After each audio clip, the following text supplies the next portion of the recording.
نحمدہ ونصلی ونسلم علی رسولہ الکریم بسم اللہ الرحمن الرحیم۔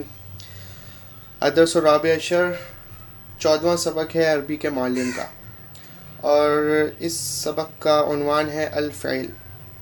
اس سبق میں ہم فعل کو دیکھیں گے کہ فعل عربی کلام میں کیا اہمیت رکھتا ہے اور اس کے کیا قواعد اور ضوابط ہیں۔ تو شروع کرتے ہیں۔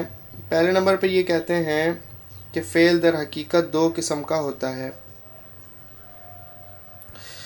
ایک ماضی جس سے کام کا ہو چکنا معلوم ہوتا ہے جیسے کتبہ اس نے لکھا، دوسرا مضارع جس سے معلوم ہوتا ہے کہ کام اب تک پورا نہیں ہوا بلکہ ہو رہا ہے یا ہوگا جیسے یکتبو وہ لکھتا ہے یا لکھے گا۔ آگے کہتے ہیں بعض علماء صرف امر حاضر اکتب یعنی لکھ کو فعل کی تیسری قسم مانتے ہیں۔ چلیں یہاں ہمیں سمجھ میں آیا کہ چونکہ فعل سے متعلق ہم پہلے بات کر چکے ہیں اور عربی کلام کے اندر فعل کی اہمیت ہے، اور جملہ فعلیہ بغیر فعل کے مکمل نہیں ہو سکتا، اور جملہ فعلیہ کے انتہائی اہم ارکان میں سے سب سے اہم رکن فعل ہے۔ اور فعل علم الصرف میں بھی اور خلاصۃ النحو کے اندر بھی ہم نے تفصیل سے پڑھا، اور فعل کی جو ہے تقسیمات بھی پڑھی اور ان کی اقسام پڑھی۔ یہاں پر انہوں نے فعل کو ذرا دوسرے انداز کے ساتھ ذکر کیا کہ فعل یا تو جو ہے وہ ماضی کا ہوگا یا مضارع کا ہوگا، اور ہم نے یہ چیز خلاصۃ النحو میں پڑھی کہ اس کے علاوہ فعل امر حاضر معروف بھی، امر بھی، اور فعل نہیں بھی۔ تو امر اور نہیں یہ بھی فعل کی اقسام میں شامل ہے۔ آگے کہتے ہیں کہ حروف اصلیہ فعل میں عموماً 3 ہوتے ہیں، جیسے کتبہ اس نے لکھا، گو بعض فعلوں میں 4 بھی ہوتے ہیں جیسے ترجمہ اس نے ترجمہ کیا۔ تو دیکھیں یہ وہی والی بات ہے، ثلاثی مجرد اور ثلاثی مزید فی، پھر رباعی مجرد اور رباعی مزید فی، یہ بات ہم پڑھ چکے ہیں کہ حروف اصلی ہر فعل کے اندر ہم دیکھیں گے کہ فا عین لام، فا عین لام یہ حروف اصلی ہیں، جن حروف کے وزن پہ جو ہے یہ فا عین لام آ جائیں گے تو وہ حروف اصلی ہوں گے، اور ان کے علاوہ جو حروف ہوں گے وہ حروف زائد ہوں گے۔ تو یہاں پر یہی بات ہے، جیسے کتبہ کے اندر دیکھیں کتبہ علی وزنی فعلا، تو یہ حروف اصلی ہیں یہ تینوں۔ اس کے بعد تنبیہ ہے، تنبیہ میں کہتے ہیں لفظ کے حروف اصلیہ کو مادہ کہتے ہیں۔ فعلوں میں ماضی کا صیغہ واحد غائب ہی ایک ایسا لفظ ہے جس میں محض مادے کے حروف رہتے ہیں، یہاں تک کہ مصدر اور اس کے تمام مشتقات کے حروف اصلیہ کی شناخت صیغہ مذکور ہی پر منحصر ہے۔ اس لیے اگر مصدری معنی بتلانے کے لیے کسی صیغے کو لکھیں تو مناسب ہوگا تاکہ طالب کو لفظ کے مادے سے بھی واقفیت ہو جائے۔ پس ہم کہہ سکتے ہیں کہ کتبہ کے معنی لکھنا ہے، اگرچہ دراصل اس کے معنی ہے اس نے لکھا۔ ہاں مصدری معنی بولنے کی ضرورت ہو تو مصدر ہی بولنا چاہیے، جیسے تعلموا الکتابۃ والقراءۃ، لکھنا اور پڑھنا سیکھو۔ الکتابۃ کتبہ کا اور القراءۃ قراء کا مصدر ہے۔ ابھی اس پوری تنبیہ کے اندر جو بات سمجھ میں آتی ہے وہ یہ کہ کوئی بھی فعل جب بنتا ہے تو وہ کسی نہ کسی مصدر سے بنتا ہے، اور اس کے مصدر کے جو حروف ہوتے ہیں ان کو ہم حروف اصلی کہتے ہیں اور مادہ کہتے ہیں۔ مصدر کے حروف کو ہم مادہ کہتے ہیں، اور اس کی مثال انہوں نے دی کتبہ سے۔ تو کتبہ یہ اس کا جو مادہ ہے وہ کاف تا با اور الکتابہ سے ہے۔ تو یہی بات ہے کہ کبھی کبھی ہمیں جملے کے اندر فعل کے علاوہ مصدر کا معنی بھی مطلوب ہوتا ہے، مصدر کے معنی کی ضرورت ہوتی ہے، تو اس موقع کے اوپر ہم مصدر کو براہ راست ذکر کرتے ہیں، جیسے نیچے کی انہوں نے مثالوں کے اندر لکھا کہ الکتابۃ تعلموا الکتابہ والقراءہ۔ تو الکتابہ جو ہے یہاں پر مصدر ہے اور القراءہ مصدر ہے۔ اس کے بعد تیسرے نمبر پہ کہتے ہیں کہ سے حرفی ماضی معروف صیغہ واحد مذکر غائب فعلا فاعلا یا فعولا کے وزن پر ہوتا ہے، جیسے ضربا اس نے مارا، سمعا اس نے سنا، کرما وہ بزرگ ہوا، اور چنانچہ اس عمل کی تفصیل آگے میں آ جائے گی۔ تو یہ بات علم الصرف میں آپ پڑھ چکے ہیں، ثلاثی مجرد سے حرفی، اور جو ہے اسی طرح سے جو ہے اس کی مزید کی گردانیں آپ نے پڑھی ہیں، یاد کی ہیں، اور پھر ان کے اوزان آپ نے پڑھے ہیں۔ مجرد کے اوزان آپ نے 6 پڑھے، اور یہاں پر دیکھیں کیا ذکر کرتے ہیں۔ چونکہ یہ ایک ہی یہ کتاب ہے، اور اس کے اندر جو ہے وہ وہی تمام مضامین جو آپ پہلے پڑھ چکے ہیں ان کی ہی گردان ہوگی، انہی کو لکھا جائے گا، لیکن دوسرے انداز کے ساتھ۔ تو اس کو یاد کریں اور سمجھیں۔ اس کو کہتے ہیں الفعل الماضی المعروف، فعل ماضی معروف کی گردان آپ کو یاد ہے، آپ اس کو دوبارہ یہاں پہ ذہن نشین کر لیں اور سمجھ لیں۔ فعل ماضی کی گردان یعنی اس کے تمام صیغے حسب ذیل ہیں، وہ تمام صیغے آپ نے پڑھے ہیں، واحد تثنیہ کے حساب سے، پھر مذکر مؤنث کے حساب سے، پھر غائب اور حاضر کے حساب سے۔ کتبہ کتبہ، کتبو کتبت، کتبتا کتبنا، کتبتا کتبتما، کتبتم کتبتی، کتبتما کتبتن، کتبتو کتبنا۔ یہ آپ نے گردان یہاں پہ آپ نے پڑھ لی۔ اس کے بعد اسی کے تنبیہ کو ہم دیکھتے ہیں۔ تنبیہ کے اندر یہ کہہ رہے ہیں کہ کل صیغے تو 18 ہیں، لیکن گردان میں صرف 14 صیغے پڑھے جاتے ہیں، کیونکہ اتنے ہی صیغوں میں سب کے معنی نکل آتے ہیں، پھر ایک ہی لفظ کو بار بار دہرانے کی ضرورت نہیں۔ البتہ 14 صیغوں میں بھی ایک لفظ کتبتما 2 دفعہ آ جاتا ہے، ضرورت تو اس کی بھی نہیں، لیکن خاص مصلحت سے اس کے دہرانے کا رواج پڑ گیا۔ جہاں ایسا نشان، اسٹیرک کا نشان انہوں نے بتایا ہے کہ وہ صیغے نہیں پڑھے جاتے، اور یہ پیچھے گردان کے اندر انہوں نے ذکر کیے، دیکھ لیں یہاں پر اسٹیرک والے جو کتبنا کتبنا کتبنا کتبنا کتبنا نے 2 مرتبہ لکھا ہے۔ اس کی وجہ کیا ہے؟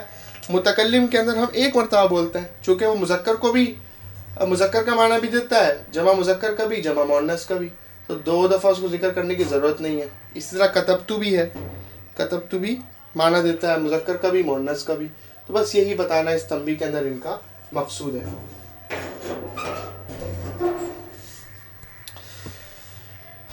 اس کے بعد تنبیہ نمبر 3 ہے۔ تنبیہ نمبر 3 کے اندر یہ کہتے ہیں کہ فعل کے ہر صیغے میں فاعل کی ضمیر ہوتی ہے، ان ضمیروں کو ضمائر مرفوعہ متصلہ کہتے ہیں۔ یہ بات بھی آپ پڑھ چکے ہیں۔ آپ کتبہ بولتے ہیں تو کتبہ کے اندر ہوا ضمیر چھپی ہوئی ہوتی ہے، کتبہ بولتے ہیں تو اس کے اندر ہما ضمیر فاعل کی چھپی ہوئی ہوتی ہے، یہ بات آپ کو پتہ ہے۔ اس کے بعد تنبیہ نمبر 4 ہے، اس میں کہتے ہیں کتبت صیغہ واحد مونث غائب کو ما بعد کے لفظ سے ملانا ہو تو آخر کی جزم نکال کر زیر پڑھیں۔ تو کتبت میں آپ دیکھیں جزم ہے، آخر میں سکون ہے، لیکن جب کسی کے ساتھ ملائیں گے اس کو کسی دوسرے اسم کے ساتھ تو پھر کیا کریں گے؟ زیر پڑھیں گے اس کو ملا کے، جیسے کتبت المعلمۃ المکتوبہ۔ اور جن صیغوں کے آخر میں الف یا واو ہو تو ما بعد سے ملانے کے وقت ان کا تلفظ نہ کریں، یعنی کہ ان کو گرا دیں، جیسے الرجلانی کتبہ سے، کتبہ المکتوب سے الرجال کتبو المکتوب، ٹھیک ہے؟ تو الرجلانی کتبہ المکتوب، اور جو ہے اسی طرح الرجال کتبو المکتوب۔ تو اس کے اندر کیا ہوا کہ واو ہے کتبو کے اندر اور کتبہ کے اندر الف ہے، تو ان کی جو ہے وہ ان کو تلفظ کرنے کی ضرورت نہیں ہے۔ اس کے بعد کہتے ہیں کہ فاعلہ اور فعولہ کے وزن کے افعال بھی مذکورہ گردان کے قیاس پر گردانے جائیں، جیسے شربہ۔ دیکھیں یہ وہی باتیں ہیں، آپ نے اوزان ثلاثی پڑھے ہوئے ہیں، اور وہ فعل یفعل، جس طرح نصر ینصر، پھر فعل یفعل جیسے ضرب یضرب، ابھی اسی کو یہ قیاس کے مطابق بتا رہے ہیں۔ جیسے شربہ اسے ایک مرد نے پیا، شربا شربو سے شربنا تک۔ کروما فاعلہ اور فاعلہ کی گردان انہوں نے بتا دی، کروما، اور پھر اس کی پوری آگے صرف کبیر۔ چھٹے نمبر پہ کہتے ہیں فعلہ فاعلہ فعولہ، یہ اوزان ماضی معروف کے ہیں، ان سب کا مجہول فعلہ کے وزن پر آتا ہے، جیسے کتبہ سے کتبہ، شریبہ سے شریبہ، کروما سے کریما، یہ بھی آپ کو پتہ ہے۔ فعل مجہول کے ساتھ فاعل نہیں آتا بلکہ صرف مفعول آتا ہے، یہ بات بھی آپ نے دیکھی ہے کہ فعل معروف کے ساتھ فاعل آتا ہے اور فعل مجہول کے ساتھ نائب فاعل آتا ہے جو کہ مفعول ہوتا ہے، اس کو ہم کہتے ہیں مفعول ما لم یسمى فاعلہ، اور اس کو ہم نائب فاعل، اس کو دیکھیں کہتے ہیں اسی کو نائب الفاعل، فاعل کا قائم مقام کہتے ہیں۔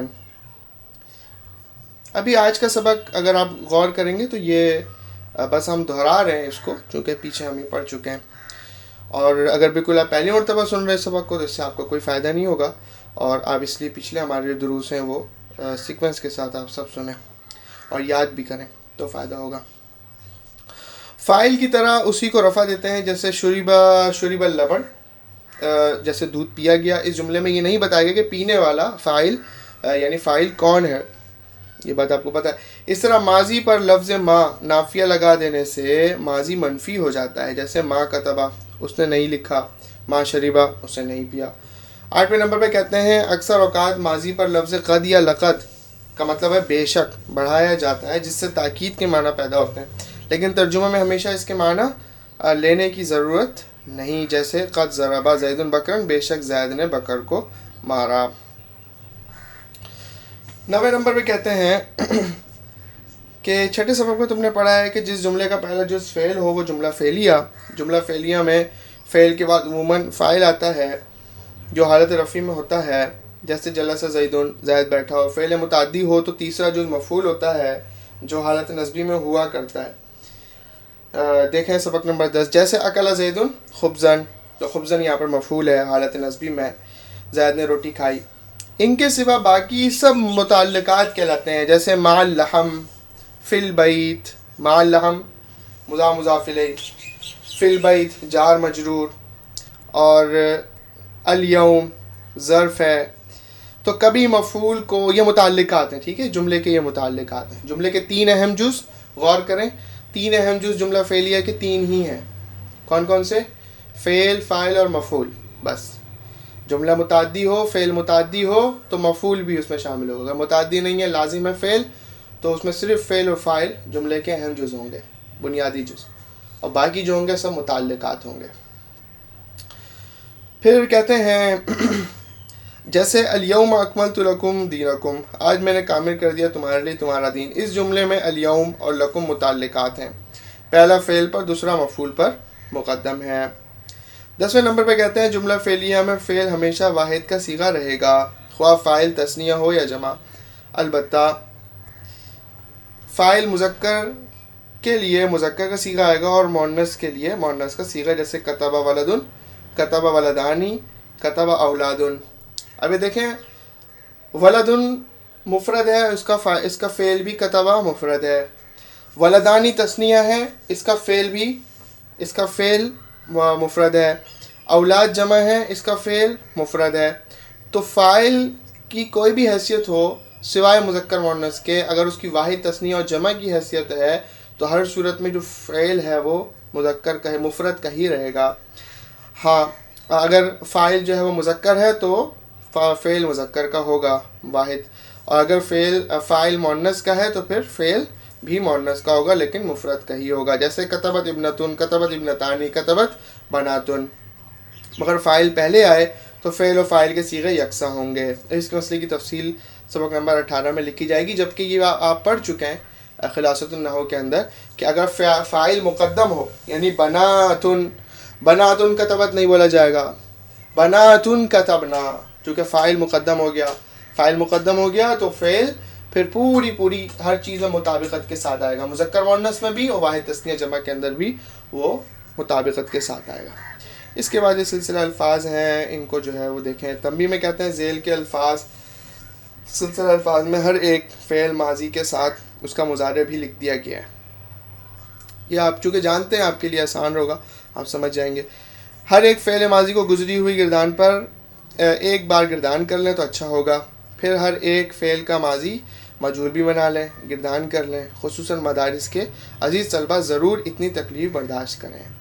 اللہ تعالی ہمارے ان مصنفین کو جزائے خیر عطا فرمائے کہ ہماری کتنی بھلائی اور کتنی ہمارے لیے ہمدردی اور ہم پر مہربانی کہ اپنے بہترین علوم میں سے اور اپنے بہترین اللہ کی طرف سے دی ہوئی حکمتوں میں سے جو ہے وہ انہوں نے ہمارے لیے کتابیں لکھی اور اس کے بعد جو ہے وہ ہم تک پہنچائیں اور علم کا راستہ آسان کر دیا.